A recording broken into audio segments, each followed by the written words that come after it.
Updates with अमाद के साथ मैं हूं आपका होस्ट अमादुल हसनैन। अस्सलाम वालेकुम। उम्मीद करता हूं खैरियत से होंगे। आज हम मौजूद हैं बादशाही मस्जिद के सेन के अंदर, जहां पे इस टाइम मुख्तलिफ़ किस्म के स्टाल्स लगे हुए हैं। वहीं पे महकमा सोशल वेलफेयर बैतुल माल जो अपनी मदद आप के तहत ख़वातीन को मुख्तलिफ़ किस्म के हुनर सिखा रहा है। मेरे साथ इस टाइम मौजूद हैं मैनेजर बैतुल माल सनतज़ार मैम आसमा साहिबा। उनसे हम पूछेंगे कि ये किस तरह से तैयार किया गया और इसमें जितनी भी चीज़ें हैं वो किन्होंने ने तैयार की हैं और इनको सपोर्ट कौन कर रहा है, और इसके अलावा जो है इनकी आगे चीज़ें ये कहाँ पे जा रही हैं। जी मैम अस्सलाम वालेकुम, बहुत शुक्रिया आपका आपने टाइम दिया। मैम बताइएगा, ये जो मैं देख रहा हूँ काफ़ी चीज़ें हैं यहाँ पे, ये किसने तैयार की हैं, आपको कौन सपोर्ट कर रहा है, आपके पास कितने स्टूडेंट्स हैं, आपका ऑफिस वगैरह कहाँ पे है?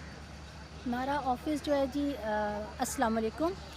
मेरा ऑफ़िस सनतज़ार सोशल वेलफेयर डिपार्टमेंट के ज़ेर एहतमाम चलने वाला अदारा है और ये अल्लामा इकबाल टाउन जो है वहाँ पर 22 कश्मीर ब्लॉक में वाक़ है।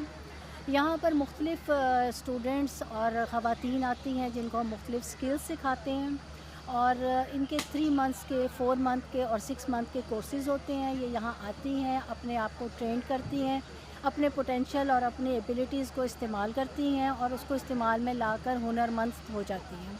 इसके बाद वो चाहें तो ये, अगर हम बात करते हैं वुमेन एम्पावरमेंट की, तो ये एक बेहतरीन मरकज़ है, बेहतरीन अदारा है जहाँ पर ख़वातीन जो हैं काम सीखने के बाद चाहें तो घर में बैठकर भी काम कर सकती हैं। अगर उनका दिल चाहता है तो वो अपना बिज़नेस भी स्टार्ट कर सकती हैं और उनको कंप्यूटर के, ब्यूटिशियन के, कुकिंग के और ड्राइविंग, हर तरह के मुख्तलिफ़ कोर्सेज़ सिखाए जाते हैं ताकि उनका जिसमें भी इंटरेस्ट है वो उसमें बेहतर तरीके से अपनी परफॉर्मेंस दे सकें। जहाँ एक तरफ पाकिस्तान में अनएम्प्लॉयमेंट की रेशो बहुत ज़्यादा है, वहीं पे ये ख़वातीन को हुनर सिखा रही हैं ताकि वो ये हुनर सीखने के बाद, इस ट्रेनिंग के बाद वो अपने पाँव पर खड़ी हो सकें, ख़वातीन खुद मुख्तार हो सकें, ये काम करें। मैम ये जो चीज़ें आप इस टाइम मेरे सामने काफ़ी सारी मौजूद हैं, जैसे आपने इसमें डिफरेंट किस्म के फ़्रॉक्स हैं, इसके अलावा मैं देख रहा हूँ कि कुछ पेंटिंग का काम है, दूसरा काम है, ये सारा जो चीज़ें हैं ये बाद में आप इसको एग्जीबिशन के बाद इसको कहीं सेल वगैरह भी करती हैं या ये अपने ऑफिस में वापस जाके आप इसको रख देती हैं? नहीं, ये सेल होता है, बल्कि हमारे पास रजिस्टर्ड होती हैं वर्कर्स। जो ख़वातीन समझती हैं कि उनको काम आ गया है, हमारे से ट्रेनिंग लेने के बाद वो हमारे पास एज अ वर्कर भी रजिस्टर्ड हो जाती हैं और वो वहाँ पर काम करती हैं और उसको उनका मुआवजा दिया जाता है। तो ऐसा नहीं है कि हम ये चीज़ों को डंप कर देते हैं। हमारा वहाँ पर डिस्प्ले सेंटर है जहाँ चीज़ें रखी जाती हैं, लोग आकर परचेज़ करते हैं और उसका जो भी अमाउंट मिलती है वो जो हमारी हुनरमंद ख़वातीन हैं उनको वो पे किया जाता है। ठीक है। तो मैम आपके पास, जैसे आपने बताया कि डिफरेंट स्टूडेंट्स आपके पास आके सीखती हैं, तो उसकी कोई फ़ीस वगैरह भी है या विदाउट फ़ीस जो है वो गवर्नमेंट की सपोर्ट से ये काम हो रहा है, या जो आपके स्टूडेंट्स हैं उनकी कितनी स्ट्रेंथ है? हर जो 3-4 मंथ्स के बाद कितने स्टूडेंट्स आपसे पास आउट होकर निकलते हैं? हमारे पास इस वक्त एनरोल्ड जो हैं अबाउट 700 के करीब स्टूडेंट्स हैं जो कि एनरोल्ड हैं और वो मुख्तलिफ हुनर सीखने के बाद जाती हैं और अपना काम वो करती हैं और पेंटिंग है। और हमारे जो स्टूडेंट्स हैं उनकी बनाई हुई भी इसमें पेंटिंग्स हैं। ये सारी आप देखें बाज़ार का एक मंजर पेश किया गया है, मुख्तलिफ सीन्स हैं, ये देखें, ये 3D आर्ट जो है उसको ये प्रेजेंट कर रहे हैं। इसके अलावा हमारे यहाँ पर ये फैब्रिक का जो काम है, इस पर मुख्तलिफ पेंटिंग्स की गई हैं। ये डो के हमारे फ्लावर्स हैं और ये वॉज जो है इसको डेकोर किया है, ये कुशन्स बनाए हैं। इसके ऊपर जो पेंट किया गया है ये हमारी टीचर्स और हमारे स्टूडेंट्स जो हैं उन्होंने मिलकर किया। ईच एंड एवरीथिंग हैंडमेड है और सारी जो है यहाँ के स्टूडेंट्स ने तैयार की हुई है। इसमें ये स्टफ़ टॉयज़ बनाए गए हैं। आप ये एम्ब्रॉयड्री देखें, it's a piece of art.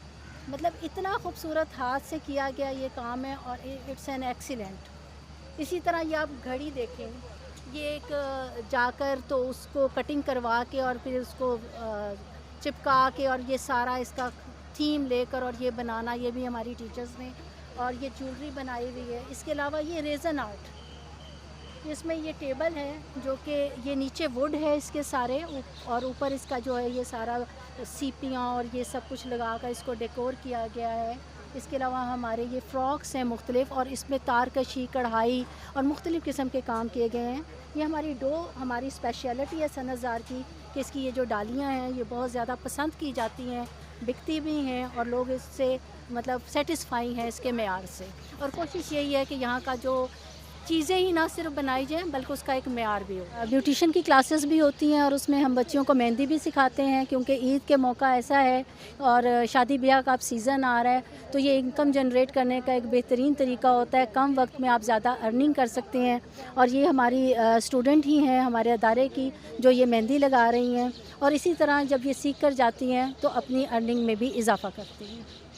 तो मैम आपके जो बैच चल रहे हैं इसमें जैसे डिफरेंट किस्म की ट्रेनिंग्स है, कुछ मेहंदी लगाना आप सिखाते हैं, कुछ को आपने फ्रॉक्स वगैरह सिखा रहे हैं, कुछ को आप पेंटिंग्स का काम सिखा रहे हैं, कुछ को जैसे आपने ब्लॉग वगैरह दिखाई है। हमारे तो कंप्यूटर के होती हैं या बिल्कुल सारों को इकट्ठे सब नहीं तमाम मल्टीपल टास्क जो है वो उनको ऐसा नहीं है। हर एक क्लास अलहदा है, उसकी टीचर अलहदा है और वो उनको सिखाती हैं और फिर उनका एग्ज़ाम लिया जाता है और उसके बाद उनको वो सर्टिफिकेट दिया जाता है। इसके साथ साथ अब बल्कि हमारे जो डीजी साहब आए हैं उनका ये विज़न था कि इनका जो है इनको कंप्यूटर में भी ज़्यादा से ज़्यादा स्किल्ड किया जाए ताकि ये जब घरों में जाएं तो अपने बिज़नेस को ये रन कर सकें। इसके अलावा जैसे मैम आसमा ने हमें कंप्लीट ब्रीफली प्रेजेंट किया इसके बारे में कि क्या कुछ यहाँ पे तैयार किया जाता है, कौन कौन से हुनर जो हैं वो फ़ीमेल को सिखाए जाते हैं ताकि वो सोसाइटी में कंट्रीब्यूट कर सकें, अपने घर को जो है वो सपोर्ट कर सकें, क्योंकि पाकिस्तान में अनएम्प्लॉयमेंट जो है वो इंक्रीज़ हो चुकी है। तो ये काफ़ी अच्छा सेटअप है स्पेशली ख़वातीन के लिए जिनको पाकिस्तान के अंदर एज़ कम्पेयर टू मैन उनको अपॉर्चुनिटीज़ नहीं मिलती। तो ये एक अच्छा अमल है फीमेल्स के लिए कि उनके लिए अपॉर्चुनिटीज़ क्रिएट की जा रही है, उनको हुनर सिखाया जा रहा है ताकि वो अपने कदम पर खड़े हो सकें और अपनी फैमिली को सपोर्ट कर सकें। मैम आसमा आपका बहुत शुक्रिया, आपने हमें इसके बारे में गाइड किया। Thank you so much. Thank you.